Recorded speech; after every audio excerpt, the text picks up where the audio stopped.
उन्हाळा लागला की सगळ्यांनाच काही चावल लागते, ते थंडगार असं काहीतरी प्यायला आणि थंडगार काहीतरी खायला पाहिजे. तर आज आपण छान अशी घरगुती पद्धतीने छान असं थंडगार पेय बनवणार आहोत. तर जास्त वेळ न घालवता रेसिपीला सुरुवात करूया. त्याआधी मी आहे पल्लवी आणि घरच्या पाककृती या यूट्यूब चॅनलवरती आपलं मनापासून स्वागत आहे. या ठिकाणी 3 कैऱ्या घेतलेल्या आहेत. स्वच्छ धुवून त्याची साल काढून घ्यायची आहे. आणि या ठिकाणी कुकर घेतला आहे. कुकरमध्ये 2 ग्लास पाणी टाकून घ्यायचं आहे. 2 ग्लास पाणी टाकून आपण ज्या कैऱ्यांची साल काढून घेतली होती ती पण टाकून घ्यायची आहे. आणि पाण्याला उकळी आल्यानंतर त्याचं जे झाकण आहे ते बंद करायचं. पाण्याला उकळी आल्यानंतर झाकण यासाठी बंद करायचं की ते बाहेर येत नाही. आणि या ठिकाणी तुम्ही बघू शकता कुकर नॉर्मल टेम्परेचरवरती आल्यानंतर तो ओपन करून घ्यायचा आणि त्याला स्मॅशरच्या सहाय्याने छानसं स्मॅश करून घ्यायचं, जेणेकरून आपल्या हाताला पण चटका बसणार नाही आणि कैरी पण खूप छान अशी स्मॅश होईल. आणि त्यामधली जी आठवडी असते ती पूर्णपणे कैरीची कोय काढून घ्यायची आहे. अशाच पद्धतीने संपूर्ण ज्या कोयी आहेत त्या संपूर्ण कोयी काढून घ्यायच्या आहे. आता या ठिकाणी एक मिक्सरचं भांडं घ्यायचं आहे.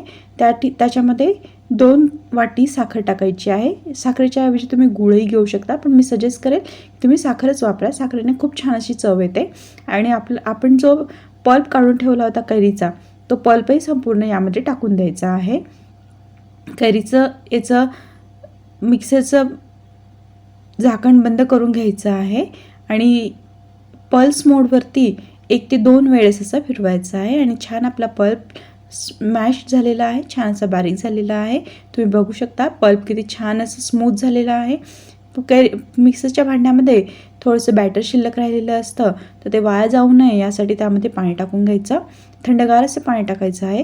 तुम्ही या ठिकाणी बर्फाचा पण उपयोग करू शकता. या ठिकाणी मी थोडासा कोथिंबीर घेतलेला आहे आणि पुदिना घेतलेला आहे. तो पण त्यामध्ये पण पाणी टाकून घ्यायचं आहे आणि तो मिक्सरमध्ये ब्लेंड करून घ्यायचा आहे आणि त्याची छान अशी प्युरी बनवून घ्यायची आहे. या ठिकाणी तुम्ही बघू शकता छान अशी प्युरी बनवून तयार आहे. ती जी प्युरी असते ते आपण जे बॅटर बनवून ठेवलेलं आहे कैरीचं त्यामध्ये टाकून घ्यायचं आहे. मिक्सरच्या भांड्यामध्ये पाणी टाकून घ्यायचं पुन्हा आणि त्यामधला जो पल्प असतो तो संपूर्ण पल्प कैरीच्या पल्पमध्ये टाकून घ्यायचा आहे, कैरीच्या बॅटरमध्ये टाकून घ्यायचा आहे आणि त्याला छान असं मिक्स करून घ्यायचं आहे. या ठिकाणी तुम्ही विस्करच्या सहाय्याने छान असं स्मॅश करू शकता.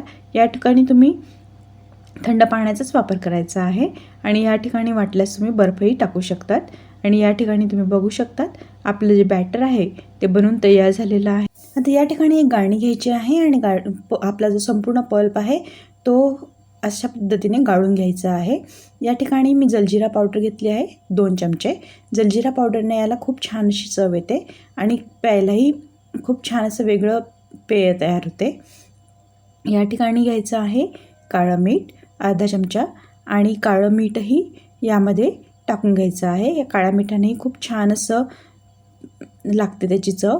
आणि तुमचं जर पोट साफ होत नसेल तर हा पण एक रामबाण उपाय आहे की हे पण तुम्ही प्याल्यानंतर तुमचं पोटही अगदी छान असं साफ होईल. आणि या ठिकाणी तुम्ही बघू शकता छान असं थंडगारपणा बनवून तयार आहे.